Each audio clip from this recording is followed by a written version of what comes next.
This episode of Audio Airstrike is sponsored by Yo Show, more than just an event space, but a safe haven for creative culture, and Rebrand Rehab with Chris Bivins, elevating your branding to the next level and beyond.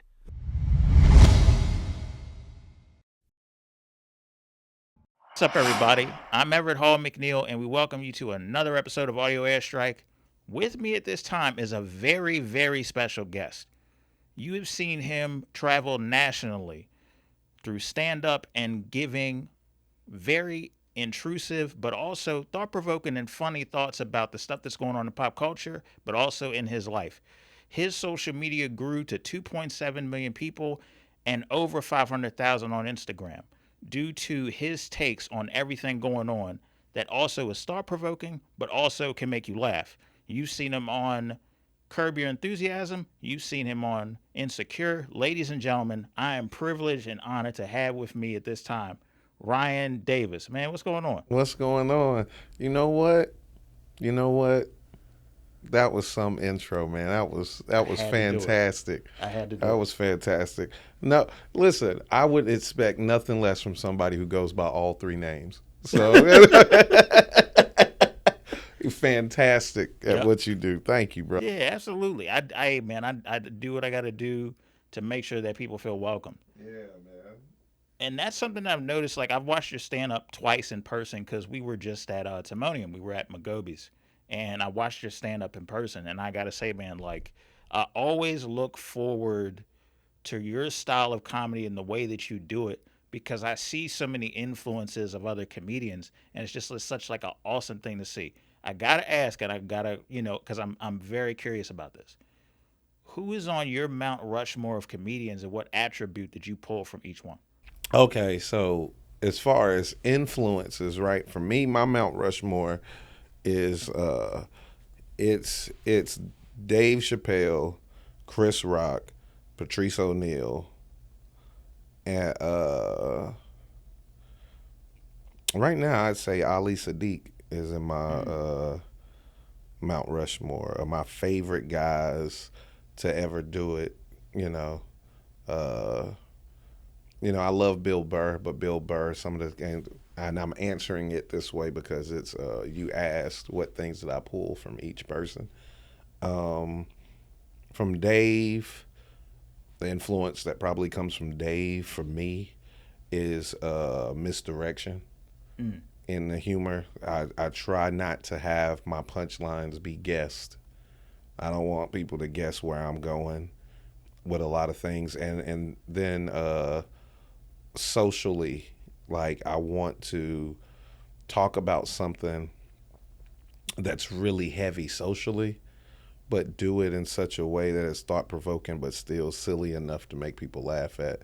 That's the Dave of it all. With Chris, it's understanding human behavior and relationships. I talk about relationships probably a lot, but that's probably an influence from him. Patrice O'Neal, my influence from Patrice O'Neal is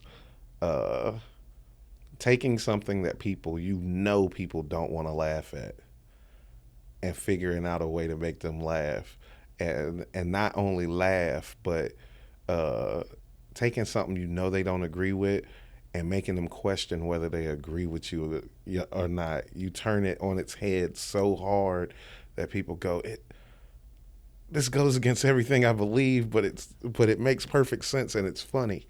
And he was polarizing, but like a good kind of polarizing. Yeah. Like, he really was like, I'm putting this right in front of your face, and you're going to give me Yeah. your input. Yeah. And it's like, man, he would start his premise with something that you'd be like, man, ain't no way he's gonna lose the audience.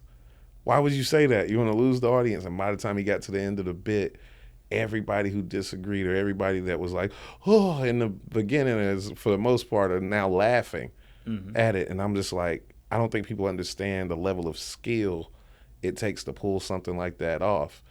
So that's probably the biggest influence I get from him. And, Ali showed me how to really storytell. How if you're going to talk about something that happened to you, you got to talk about what happened You can't you can't go, yeah, I went to the store and saw these dudes get into a fight. That's not the story. Ali will tell you why he all of a sudden had to go to the store. There's jokes intertwined in that. The ride to the store, what the dudes was wearing who got into the fight, why either he saw the fight coming or didn't see the fight coming, what led up to it, how he ended up being a bystander. But he taught me, he really showed me how if you say you a storyteller and you're going to tell a story, tell the story. Don't jump just like, don't give us just the notes, Mm-hmm. the little cliff notes or the bullet points. If you're going to tell a story, tell a story.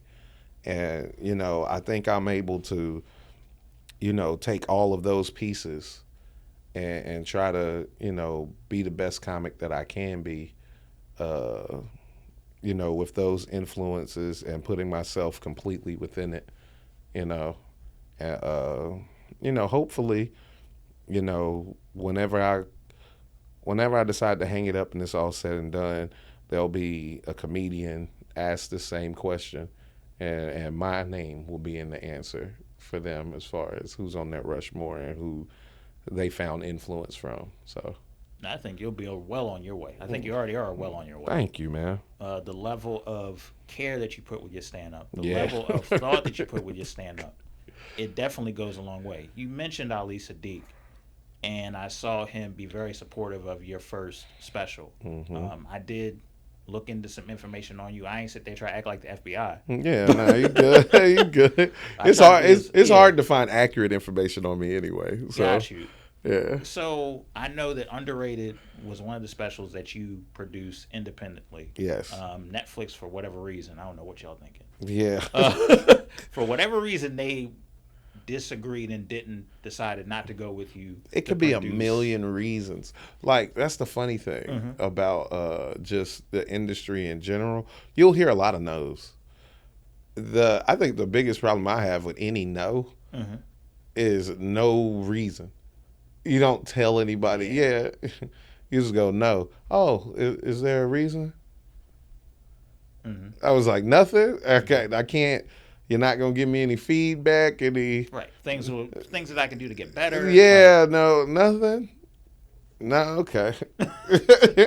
Yeah, that's almost like some people have parents like that. It was because I said so type parents. Right. They're like, you're not my parent though, nigga. Like we trying to do business together. How you not gonna have no feedback from? Because I said so. Because I said so. Yeah, I ain't your stepson. Yeah, all right. Because I said so. That's cool. So you did your first special, and you funded it. You did what you had to do. You went and did it, and it garnered thousands and millions of views when it was all said and done. Yeah, we're at like let's see. So we're at like 7 months of it being out. We're at roughly 4.3 million views.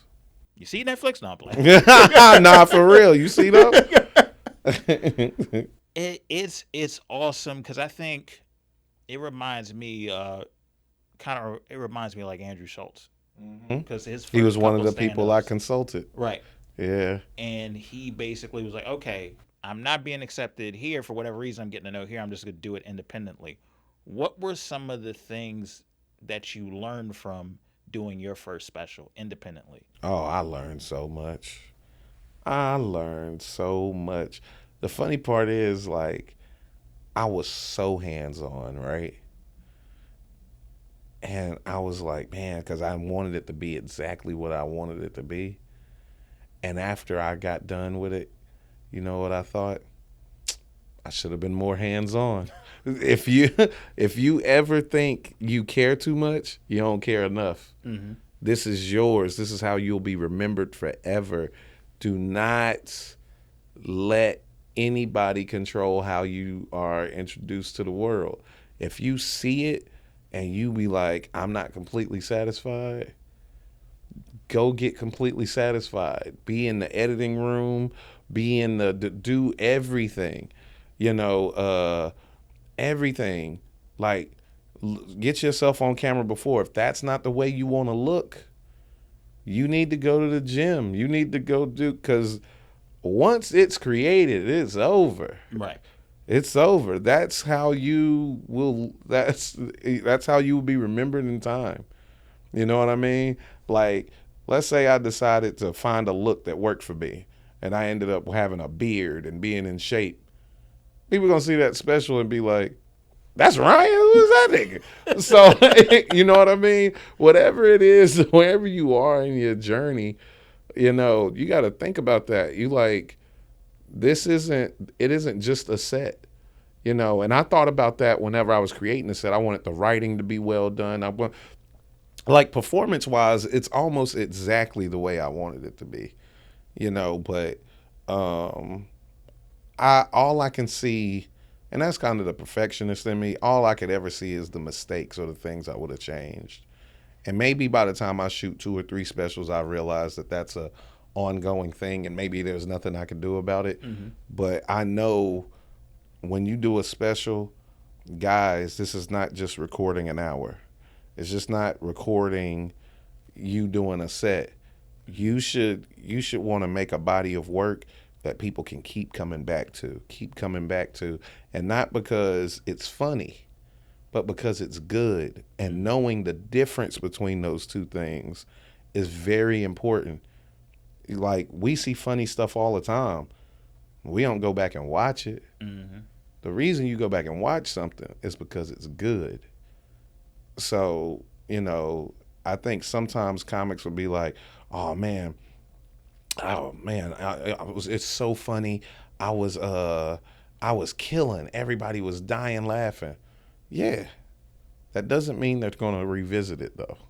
Mm-hmm. Because you didn't say anything or do anything that's going to make them want to come back and see it again, or dissect it a little more, or see if they can catch something they didn't notice before, or something like that. You know, something they didn't have anything to take with them. They're like, that was fun, and never come back to it.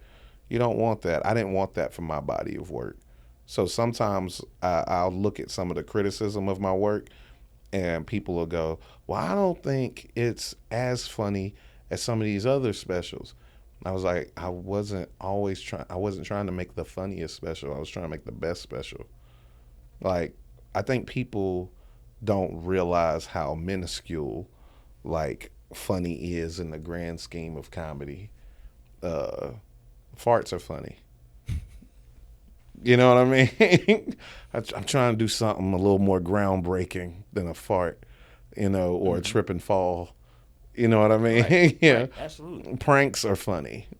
You know what I mean? Mm-hmm. Calling somebody by the wrong name is funny. You can make somebody laugh at anything. You can point at somebody, going, and people will laugh. Mm-hmm. They don't even know what you're pointing at. They just be like, it's just the break in tension in the room where people are like, what is that? And a funny laugh, somebody having a funny laugh will make other people laugh. I was like, y'all act like funny is difficult. Funny is not difficult. Being remembered for the funny is the difficult part. Right. And that's what I wanted to do. And that's what I want more comics to think about in their special. It's like, yeah, we all funny. Like, you'd be hard pressed to find a working comic that isn't funny.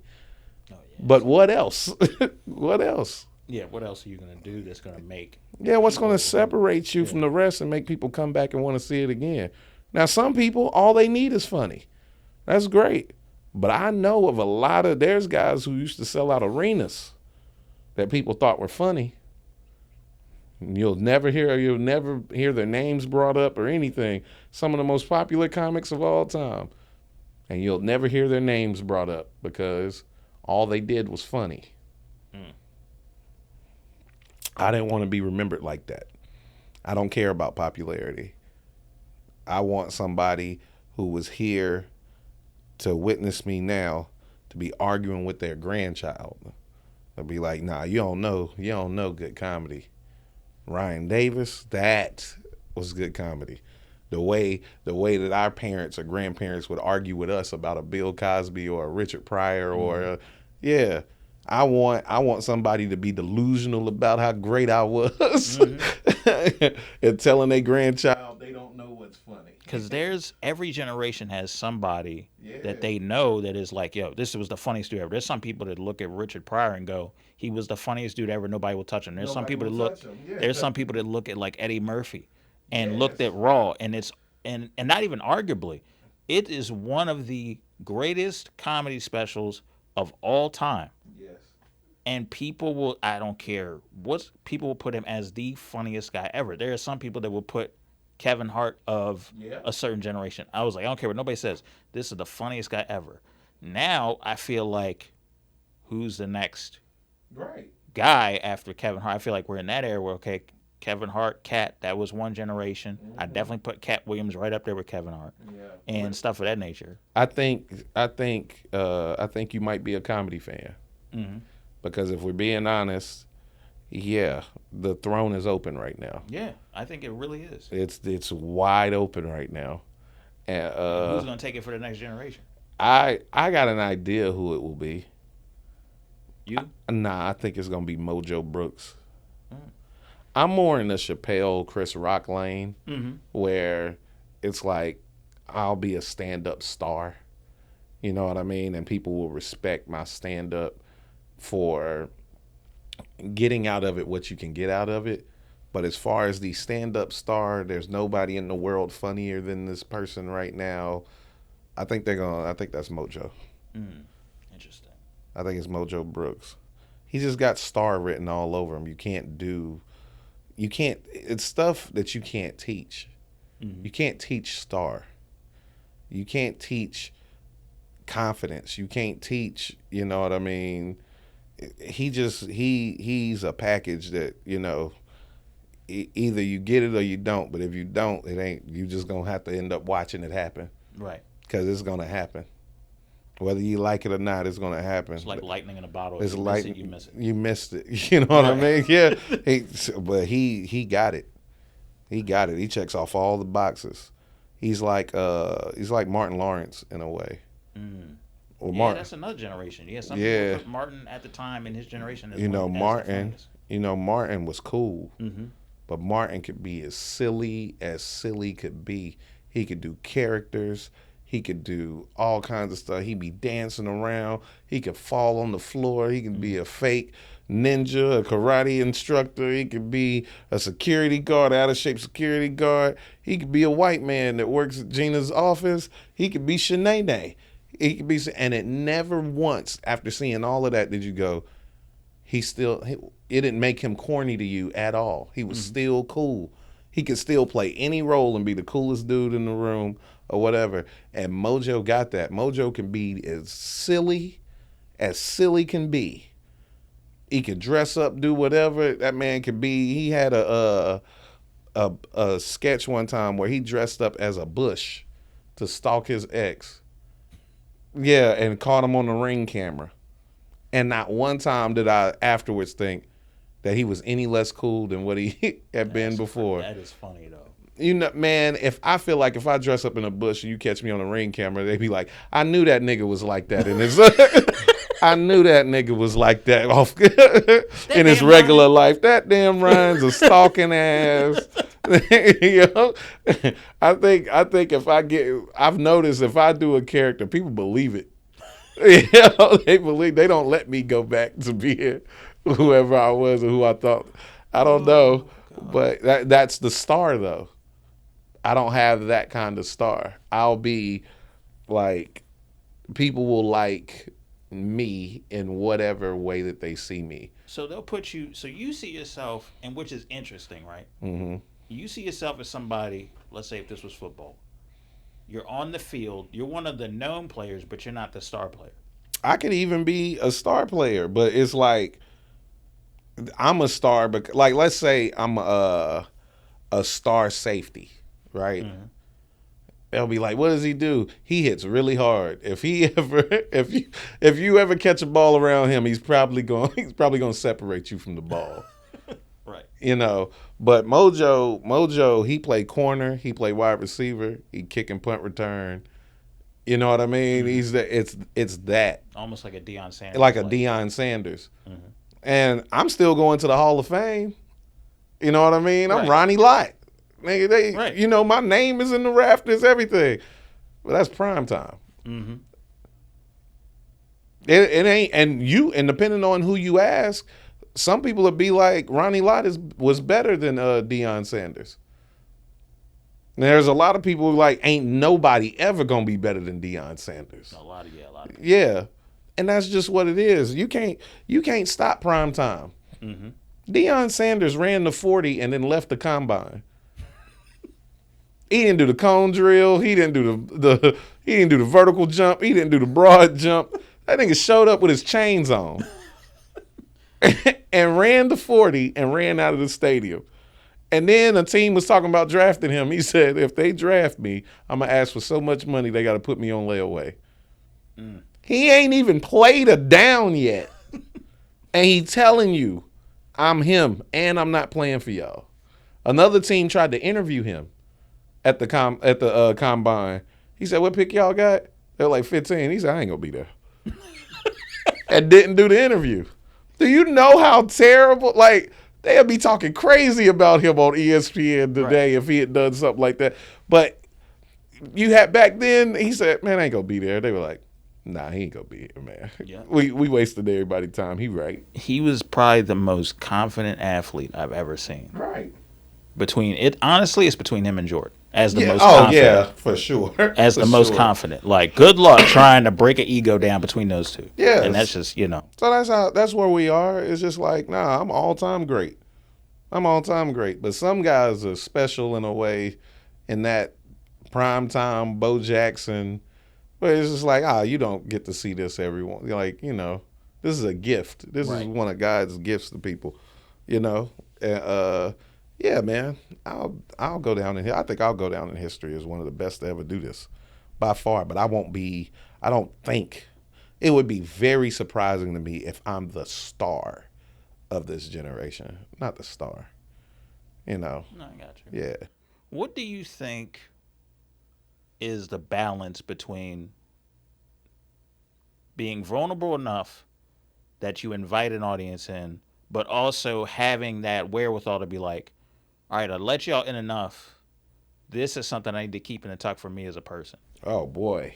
How do you find that balance? The best way to find it is therapy. People be like, man, comedy is therapy on stage. You're probably going to be a bad comic. Because you don't want to find out the issues you have on stage. Mm-hmm. You don't want to be vulnerable. They laugh and you go, oh, I probably shouldn't have told y'all that. I'm not okay with y'all laughing at that. I've done that before. Before I realized, because people were like, because I've always been a good joke writer. And then so in the beginning of my career, I just wrote a bunch of jokes. None of it was honest about what was going on in my life. I was just writing stuff that I thought would make people laugh. And it was really good jokes. It was well-written jokes. It was just no honesty, no vulnerability. And then people were like, man, you got to be more vulnerable. You got to talk about your life. And of course, because I'm influenced by Chappelle and Rock and Patrice and Burr, and they would try the toughest stuff, right? I was like, all right. Instead of just talking about my life here, I was like, let me talk about my deepest, darkest hurt. I tried that right from the beginning. When I tell you I did the joke, the crowd laughed, I wanted to fight every nigga in the room. I was like, you haven't done the work. You haven't done the work to figure out what you should be talking about. That is not the time to figure it out. You need to figure out, hey, am I good with this? If everybody in the world knows this about me, how would I feel about it? Mm-hmm. That be the problem sometimes. I think people be like, yeah, I gotta get to the deepest parts of me. Well, you probably haven't got to the deepest parts of you. You might want to run it by yourself before you run it out into the world. I'm telling you, I said the joke. I remember it like it was yesterday. I was like, I'll fight all you niggas. You laugh again at my life like this. They were laughing so hard. And I couldn't even appreciate that I wrote the joke that made them laugh like that. Because you were just like, you're laughing at me right now. You laughing at me. They didn't feel like you were laughing with me at all, even though I wrote the joke. That's how sick it is, bro. Like, don't. If you're a comic and I'm telling you, if you ain't dealt with that for real, don't take that shit to stage, man. Right. Do not take that shit to stage if you ain't really dealt with it. That is not the time. I'm telling you, that's So when you finally dealt with it and did the therapy on whatever you needed to, what was the positive change that you saw? So for me, it's this is how I know if it's something I can take the stage, right? I know I can take it to stage if I can do it in front of everybody who's involved and nobody feels slighted. That's how I know. But if I'm like, how would this person feel if you showed them? Then that means if they don't like it or they have a problem, and we're not talking about maybe they haven't dealt with it. If they have a problem with it, it's because you're probably taking shots at them.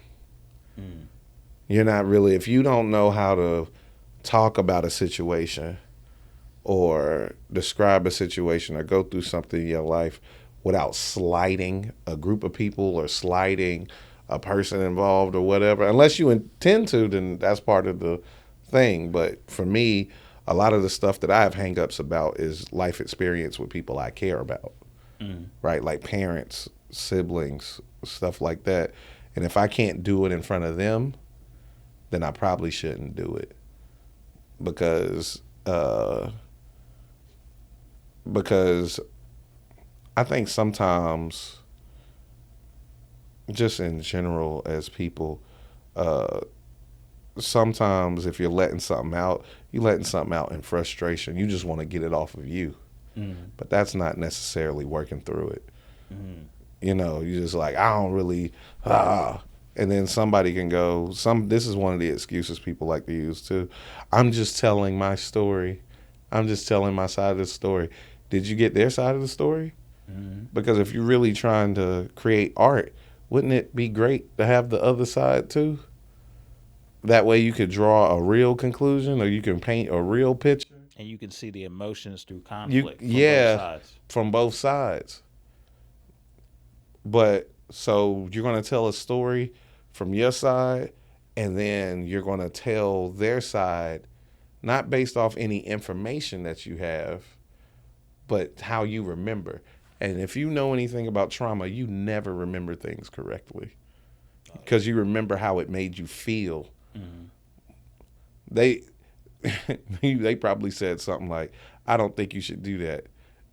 But you heard, man, you suck, nigga. That's what, you're not even capable of doing that. You trash. You trash. That's what you heard. That person didn't say that. Right. But now you're going to tell the story. And then when they said, I never called you trash, they're like, you never own up to your stuff. They never called you trash.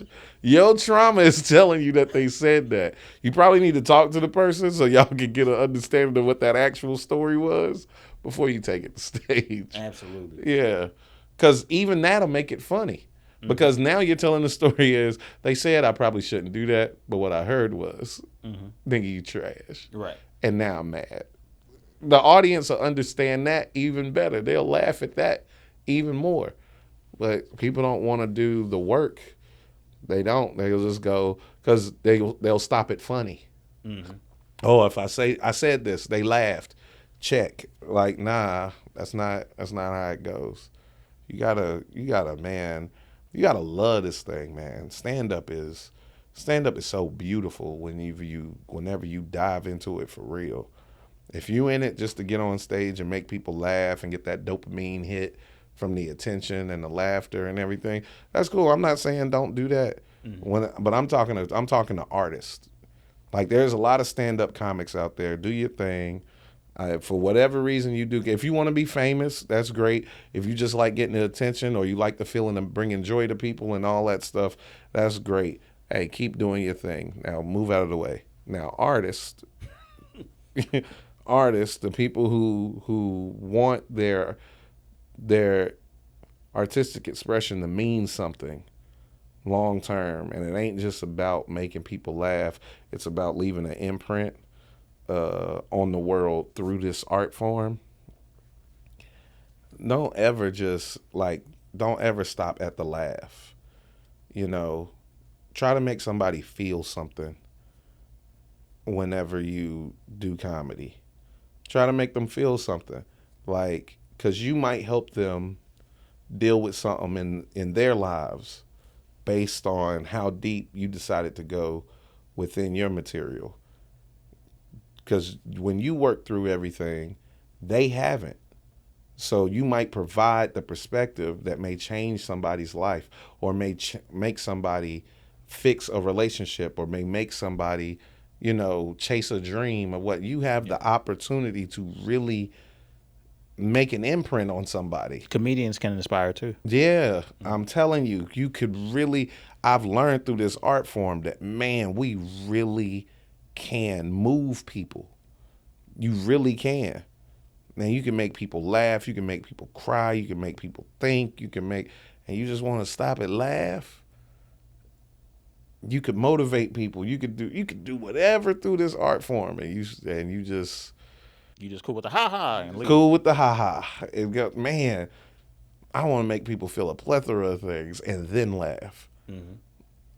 You know how good you got to be to make a nigga be introspective and then almost cry, and then make him laugh all after that? Man, that's a good ass joke. That's a good ass bit. Yeah. That's so much more intricate than a fart. Yeah, that's definitely more intricate. And the thing about it is, bro, one of the things that I notice about you, you're meticulous in how you build things. Yeah. And I'm kind of curious, like, do you build things off of observation, off of more of a conversation? Is it emotionally, or is it a combination of all those things? So whenever I write a joke, I typically am just writing from how I feel about something that happened, in my life, something that's happened within the world, like any celebrity thing happened, sports thing happened, I'll write jokes about it or whatever. Not because of, I may not even have any feelings toward it. When I originally started writing about something, because at the end of the day, you need material. Mm-hmm. When it comes time to do a special, I'll have like 2 hours worth of material, and I'm like, I got to get this down to 50 minutes.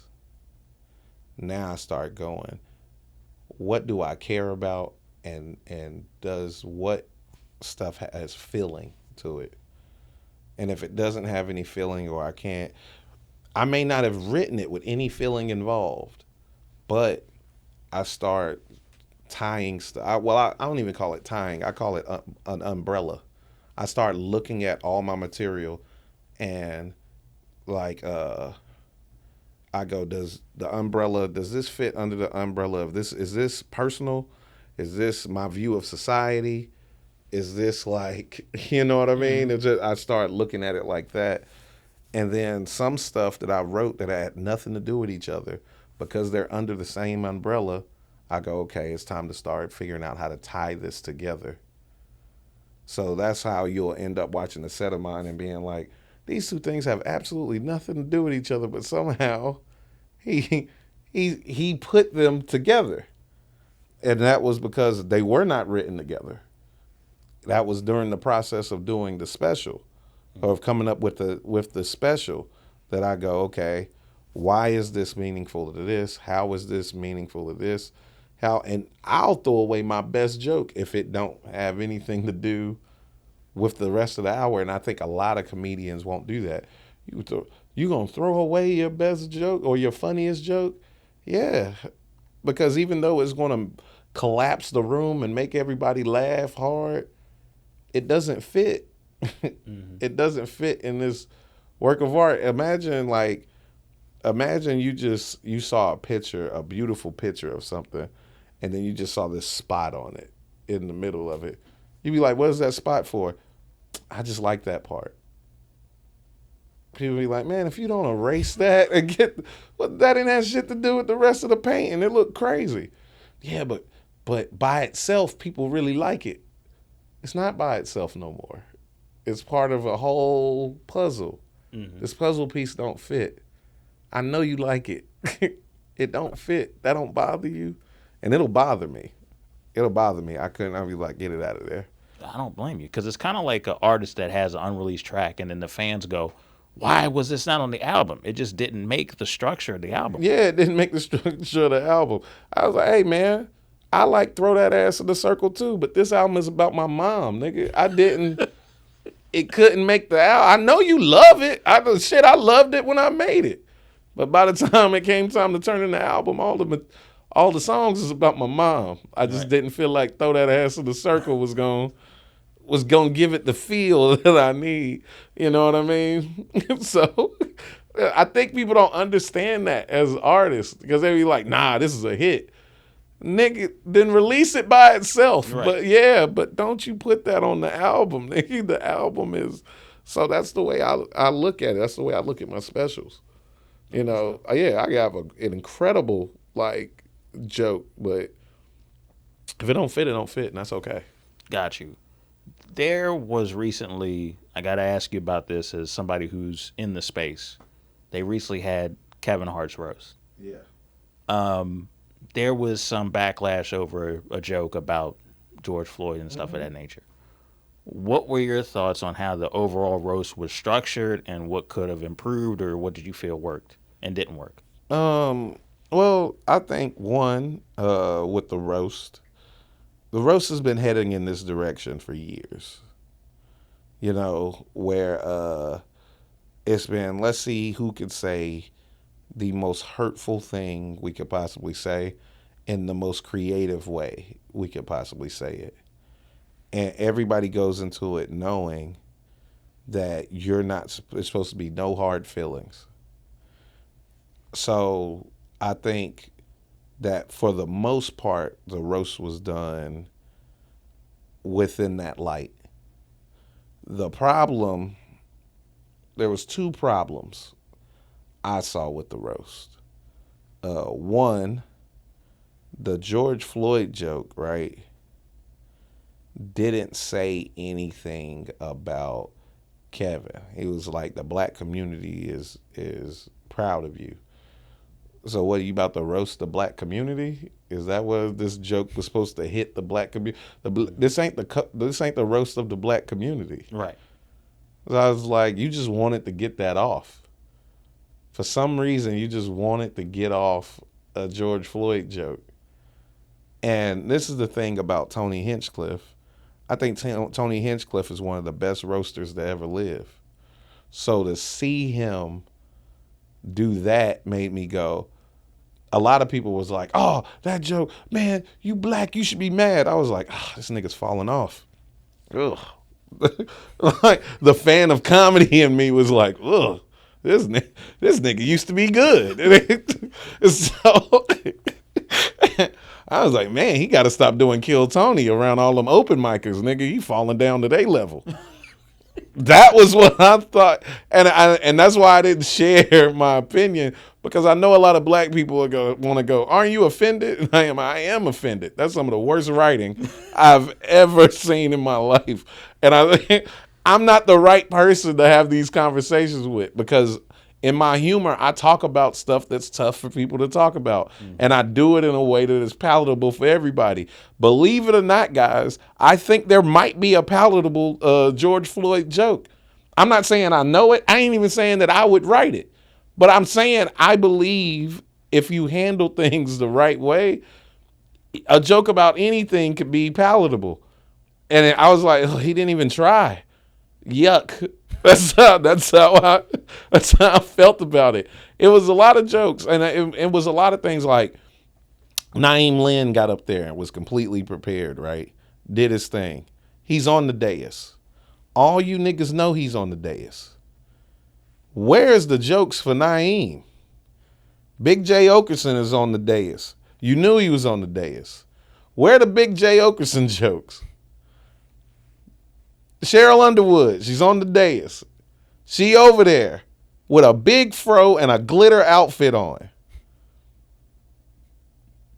Looking like Whoopi Goldberg in fucking Sister Act when they find her in Vegas. She looked just like that. No one said nothing. Nobody had a single joke for it. You niggas suck at your job. That's what I was offended by that. I was like, ugh. Cheryl is dressed like this, and it's like right there, and you go, Cheryl so black. Nigga, look at the outfit. Get the outfit. Nothing. You got nothing for the, oh. Man, it's people in the streets. Oh, they would have roasted. Man, what? That would have saw that and been like, they would have balled their paper up. They'd be like, oh, no, I got it. No, there would have been all kinds of aluminum foil jokes. You would have had, where's y'all's creativity? Why does it always have to be skin? It was skin this, skin that, skin that. I'm like, hey, man, why is the thing you want to take a shot at is my race? Mm-hmm. I got a whole career. All of us are up here because we have full careers. Yep. There's a lot. Every single person that was on that stage has had TV shows, has recorded comedy specials, have been in movies, been a part of everything. Cheryl done did all this shit. Naeem done all this shit. Jay Oakers have done all this shit. And y'all got nothing.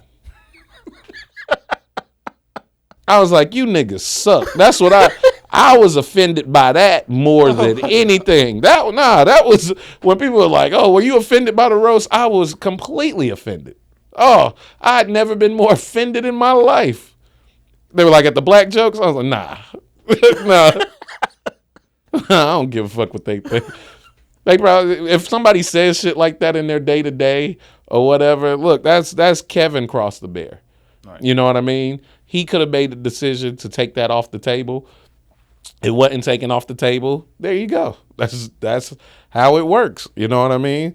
We had a roast of a black man, mostly written by white people. This is what it looks like. And white people who have a skill issue. So this is what it looks like. Yeah, I was disgusted. I came to see some of the best. Y'all had 30 writers on there. 9 good jokes. You think it was too many cooks in the kitchen at that point? No, the whole point in having so many cooks in the kitchen is because you could go, oh, I'll write 30 jokes. I'll take the best 5. Oh, okay. I see that. Okay. Yeah, I think the more cooks, the better. And it don't lose its authenticity at all with that many? It was never going to be authentic. Oh, okay, got it. What the fuck does Lizzo have to do with Kevin Hart? Oh, not a doggone thing to me. Nothing. I think they just met. I don't know if they ever met before. When they think the roast of Kevin Hart, who can I attach to Kevin Hart? Lizzo. It was no. I don't think Pete Davidson when I think Kevin Hart. I don't think Tony Hinchcliffe when I think Kevin Hart. Mm. I don't think Chelsea Handler when I think Kevin Hart. You know what I'm saying? Mm. I don't know what y'all are talking about. None of these. Bringing on Cat was a surprise though. The Cat was a surprise too, but the cat thing, it added to it, you know, because of the history, you know. But even then, you know, there was some things Cat said where I was like, damn, I don't know if I could say that to another black man in a room full in front of millions of white people on TV. You know what I mean? And then we cool after that. There's some shit he said about Kevin that culturally, for me, was like, oh, that's way out of bounds. But some reason, a lot of people didn't see it as out of bounds, especially because of what was going on at the time. But I think too many times in this game, people think people have more control than what they do. You think Kevin Hart was like, man, I want to have a show celebrating me in a roast. Let's go get like 4 white guys I don't fucking know to tell they worst black jokes. You think that was Kevin Hart's? You think that was the pitch? No, whenever you go into pitching something, you gotta have the idea, and the idea is already proven because they did the Tom Brady roast. Mm-hmm. And Kevin hosted that and all. So they already had proof of concept. Now you got to have stars. Well, if Kevin goes in and goes, I can get Tom Brady to come back and I can get The Rock to do it. That's all he need. Netflix would be like, sold. Right. Sold. Where do we sign? Where do we sign? And then after that, they're probably like, let me get some of our people in there. Shane Gillis has Tires and his stand-up specials on Netflix. Pete Davidson got his podcast on Netflix. Tony Hinchcliffe has Kill Tony on Netflix. It's almost as if Netflix put those people on the roast. Why in the world do people think Kevin Hart chose these niggas? That's all I was seeing on social media. How could Kevin Hart choose it? What are you talking about? Right. You ain't seen none of these niggas in one Kevin Hart project. That's the business side of it. That's the business side of it. Name your favorite Kevin Hart, Tony Hinchcliffe movie. Name your favorite Kevin Hart, Shane Gillis movie. Name your favorite Kevin Hart. Have you ever seen a picture of this nigga with any of these people? Of course not. Who has a relationship with these people? Netflix does. But I told y'all about Netflix, and you niggas don't listen to me. You don't listen to me. And then out of this situation, Cheryl Underwood, a person Kevin actually knows, walks away from it with a special. So this nigga had to take all this nonsense. You know, they put people on there. These people had the lack of skill and didn't come up with good jokes. They were saying a bunch of racial shit that left a bad taste in people's mouth. And out of all of that, we leave with a black woman who's been overlooked for years getting a special because of the opportunity that Kevin was able to get her. And the thing niggas left with that is fuck Kevin Hart. Kevin Hart, the only person who did anything commendable through the whole goddamn thing, he got our sister on. The fuck are y'all talking about? Right. Nobody sees the end result. They don't look at it. They look at this is something Kevin did. They don't look at it as this might have been something Kevin went through. Right. Because in this game or in this world, it was like, well, he was paid. Nigga, did money make you feel, would money make you feel better about some of the shit that went on? But nigga, this is the game. This is the game. And that's why I said it's Kevin's cross to bear. He knows how he feels. He's not going to share it with y'all, but he knows how he feels. You know, I'll never know how he feels because I'll never ask him. I wouldn't dare waste my time being in a room with Kevin Hart and seeing Kevin. I'm going to be like, what's up? I'm not going to be like, so what did you really feel about the roast? Nigga, I ain't seen him in months. It'd be good to see him. Well, I'm not going to waste my time asking this nigga what he felt about the roast. Right. I mean, like, yo, it's dope. I saw Cheryl got the special. You executively producing it, executive producer. That's cool shit, man. Ron got the special from Funny AF. I just saw two black people who Netflix would never give a shot to just got two specials based off of Kevin Hart's name and shows made off of Kevin Hart's name. That's what it's about. It's about I thought it was about pulling other niggas up. That's what it should be about. And I saw one nigga pulling niggas up all weekend. But he the coon. I don't get it. That's why I don't get involved in these talks, bro. I don't know. What did I see from the roast? I saw a nigga pull two niggas up and get a special, and I saw a bunch of unskilled white guys do bad jokes. That's my take. I got you. I definitely got you. It is baffling sometimes when we kind of look at the big billboard, I guess, of whatever is like popular, but we don't look at the business that's in the background. Yeah, no. You telling me Kevin Hart didn't tell one joke that made y'all mad? Tony Hinchcliffe did. But y'all want to cancel Kevin Hart. What sense does that make? What sense does that make? No, I don't want to punish the nigga who made me mad or the company who hired him or the company who keeps giving him a platform. I want to get mad at the only nigga that the company is giving a shot to, who's also pulling up other black people. That's the one I want to get mad at. I'm mad at him. Grr. You see how sounds can be funny? Right. See, that didn't even take a lot of writing. I told you. You made me laugh. Yeah, that's what I'm telling you. Well, but the laugh part is easy. It's the thoughtfulness that matters. If you take from what I just said, if you take the growl instead of the instead of the point I'm making about Kevin, then you missed it. But it's still my job to make you laugh. So there is the growl. Y'all can have it. In terms of like pulling people up, who were some of the people that pulled you up? Ali definitely helped pull me up. There, Chris Spencer has looked out for me. And I'm just talking other artists. There's people who are producers and, you know, stuff like that who's pulled me up. My manager has helped me out a lot. But just other artists, yeah. And I get a lot of advice. It's people, this is the beautiful thing about this game. Sometimes you'll run into an OG and then they'll give you advice probably without knowing they're giving you advice because they have so much lived experience. They're just talking to you, but they don't realize you ain't been through nothing. So by just telling you their story, they're more or less giving you advice. And that's some more. DL Hughley has, you know, helped me a lot. Earthquake really helped me.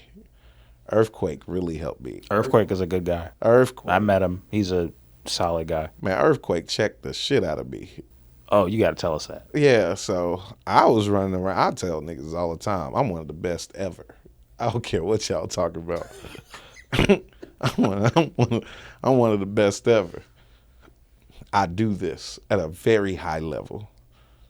And then I made the mistake of criticizing somebody else's work. And then, so bad I criticized somebody's work. It was probably the same day or next day. Phone rang. Earthquake was like, "What's up, man? Hey, man, you know, I like you. You know, you believe in yourself or whatever. I believe in you. I think you're dope. But when you start criticizing people's work, people gonna ask, where the fuck your shit at?" I was like, I don't have nothing out here, do I? He was like, no, you don't. So you probably should shut the fuck up and then put something out. I was like, you're right. Underrated. So that's where underrated came from. Underrated, I was bullshit. I was out here doing shows and was like, oh, my pen is great. Didn't nobody know, nigga. If you the only person that know, what the fuck does that mean? Nothing. You can't go out here and talk if you ain't got nothing to show for it. And I couldn't even check him. I couldn't even check him back. His special was like #1 on Netflix at the time when he called me. What are you doing? The best. The best right now. Ugh.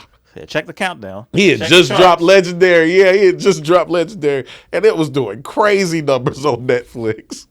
So I couldn't even say nothing. I was just sitting over there like, you right. you right. You right, Quake. You know what? I'm going to go find somebody to shoot the special. I'm going to start focusing. Yeah. Man, what is it? Because at that point, you're just a shit talker. Mm-hmm. You're just talking shit because you ain't got no proof of concept. You ain't got no proof that you are anything that you saying that you are. Yeah, talk is cheap. And I was like, yeah, and he did it in such a loving way too, man, where I didn't even feel like he was trash talking me. He was just like, let me go put the little guy in his place. And I needed it. And my career has gone up because of it. You just need that.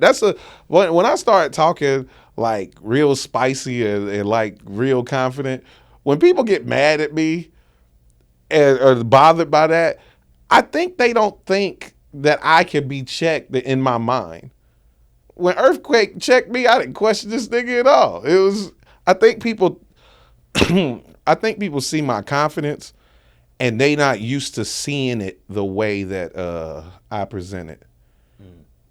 I think because some people who like come off as arrogant, it's to like hide their insecurities. I'm not insecure about comedy at all. Mm-hmm. Like at all. I used to be because I wasn't as good then, but I know the type of work and the type of care and the type of attention I put into my set. So that's I'm insecure about, I could be insecure about a lot of things. Not about this comedy though. I'm one of the best to ever do this shit. I'm one of the best to ever do this. And I'm never coming off of that. And if somebody go, oh man, it's too early to say that. Well, I don't plan on dying soon, so cool. and the way you niggas act, if somebody die, y'all will what if it for me. Y'all are what if it for me. They be like, nah, man, I'm telling you, Underrated was going to be his worst work ever. You have no idea. And there were some people that would put you as a limb bias of comedy. You see what I'm saying? They'll call me the limb bias of comedy. Nigga ain't never played for the Celtics one play. Niggas like, he was better than Jordan. Nigga, you know what I mean? So, hey, look, I plan on staying around long enough to prove to y'all that I'm one of the best ever. But I do know if something was to happen to me, unfortunately, you niggas will jump out there and say, you niggas will make up how great I was. Y'all will just be like, yo, we never seen nothing like him. Nigga, I was here. You didn't treat me like you never seen nothing like me, but it was cool, you know. Yeah, so I've learned, man. It's just, and the reason I put the pressure on myself. If I say I'm one of the best to ever do it, that means I gotta live up to it, right? You don't get to just say it and then sit down. You know. Do you handle that kind of pressure well? I mean, yeah, for sure. For sure. Are you, yeah. For sure. Because that's the type of pressure I put on myself. Nobody else can put this kind of pressure on me. No one else, like, there's nothing anybody says, like, it would have to be one of the greats.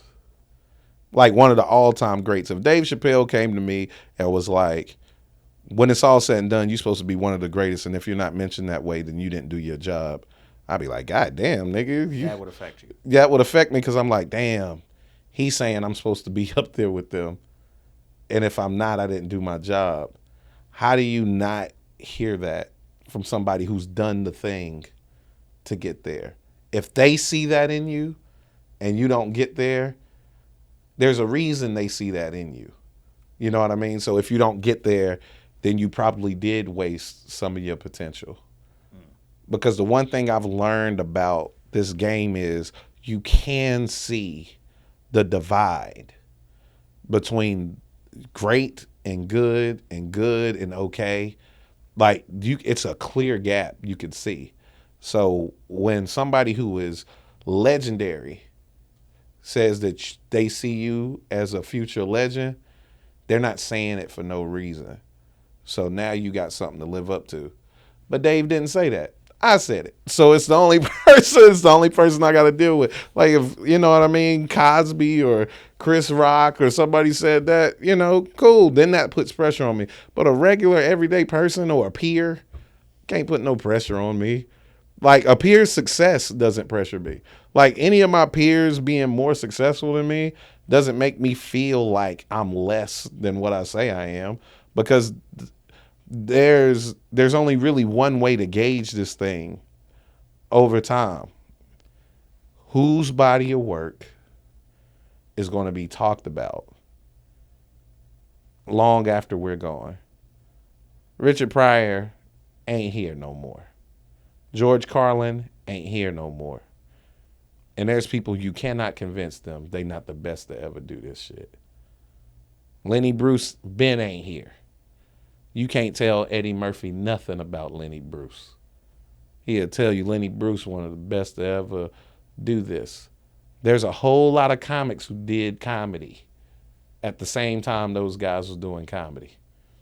You don't never hear their name. And we don't ask who sold the most tickets. We don't ask who had the funniest bit. The way that you get remembered long term is who did the best comedy. Who did the most memorable comedy. So that's the only thing I'm worried about. It's the only thing I'm worried about. Yeah. Got you. What if somebody was to ask, what are some things that makes the comedy of Ryan Davis unique from every other comedian? What is something that somebody can expect when they come in to watch one of your shows? The care. Like, so you've seen Underrated, right? Mm-hmm. Did you feel like it was edgy at all? No, I felt like it was more to make you think and give you the laughs that you need, rather than I'm not trying to be edgy or raunchy. Right. I felt like I ain't trying to be edgy or raunchy, right? Right. I talk about statutory rape in that special. I talk about murdering children. I talk about abortion. I talk about porn. Seems pretty edgy to me. Seems like it can go pretty vulgar to me. And you don't feel that way because of the care that I take in putting the jokes together. You know, I talk about special needs. I talk about disabilities.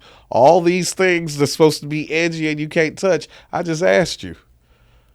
I put all of that in one special and it still didn't feel edgy. That's how you grade my comedy.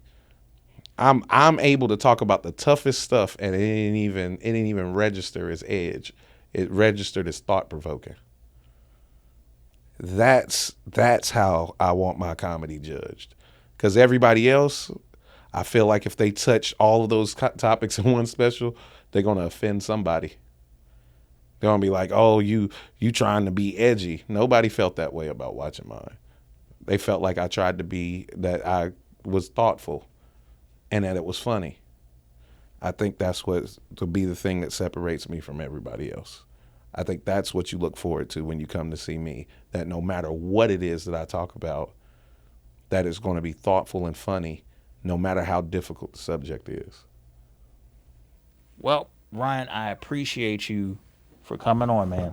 This has been a pleasure. This has been a real pleasure and a treat. For those of y'all that want to follow him more, and you should, because this is one of the great comics in the space right now. According to him.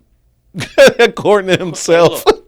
Hey, look, I'll put my stamp on it. Oh, appreciate that. Appreciate that. I mean? So, hey, I'm not sitting over here just saying that, and then when he leave, oh, he was trash. I ain't gonna do all that. I wouldn't do all that. I'm not a hater like that. I really believe you're one of the premier comics in the area, and also one of the premier comics in the nation. And so, definitely tune in. For those of y'all who are not familiar with his special, Underrated is on YouTube right now. Check that out. Also, you can follow him at all social media, Ryan Davis Comedy. Am I correct about that? All right, cool. Great. Awesome. And with that being said, this has been another edition of Audio Airstrike. Until next time, everybody, we'll see you on the next episode. Take care. The one and only, Ryan Davis.